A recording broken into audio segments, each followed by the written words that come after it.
السلام علیکم ورحمۃ اللہ وبرکاتہ۔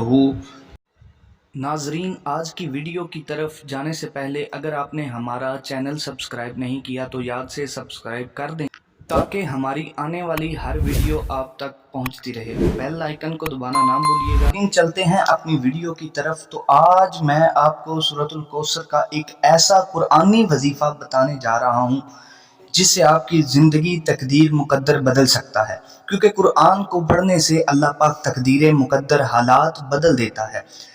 آج میں آپ کے ساتھ ایک ایسا وظیفہ شیئر کرنے جا رہا ہوں جس کو آپ جب دل چاہے دن کو پڑھیں یا رات کو پڑھیں۔ ویڈیو آپ نے پوری دیکھنی ہے، آپ انشاءاللہ دعاؤں میں یاد رکھیں گے۔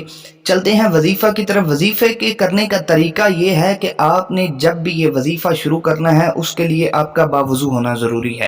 وظیفہ کے کرنے کا وقت کی کوئی قید نہیں، چاہے آپ دن کو کریں چاہے آپ رات کو کریں، لیکن اس سے پہلے آپ کا جسم کا پاک ہونا، لباس کا پاک ہونا اور باوضو ہونا ضروری ہے۔ اور جب وظیفہ آپ شروع کریں اس سے پہلے درود شریف پڑھنا لازمی ہے۔ 7 مرتبہ اول 7 مرتبہ آخر درود پاک آپ ضرور پڑھیں۔ 21 مرتبہ سورۃ الکوثر کا وظیفہ کرنا ہے، اور وظیفہ کرتے وقت کسی اور کام کی طرف توجہ نہیں ہونی چاہیے۔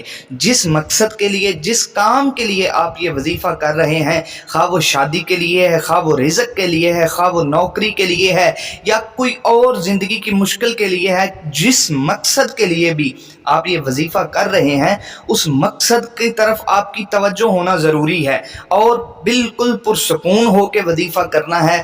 وظیفہ 21 مرتبہ یہ کرنے کے بعد 7 مرتبہ اس کے بعد درود پاک پڑھیں، پھر 41 مرتبہ یا اللہ یا رحمان پڑھیں، پھر جناب 7 مرتبہ درود پاک پڑھیں، پھر 21 مرتبہ سورۃ کوثر پڑھیں۔ پڑھنے کے بعد آپ دعا مانگیں، انشاءاللہ جو بھی رب العزت سے آپ دعا مانگیں گے اللہ پاک وہ آپ کو عطا کر دے گا۔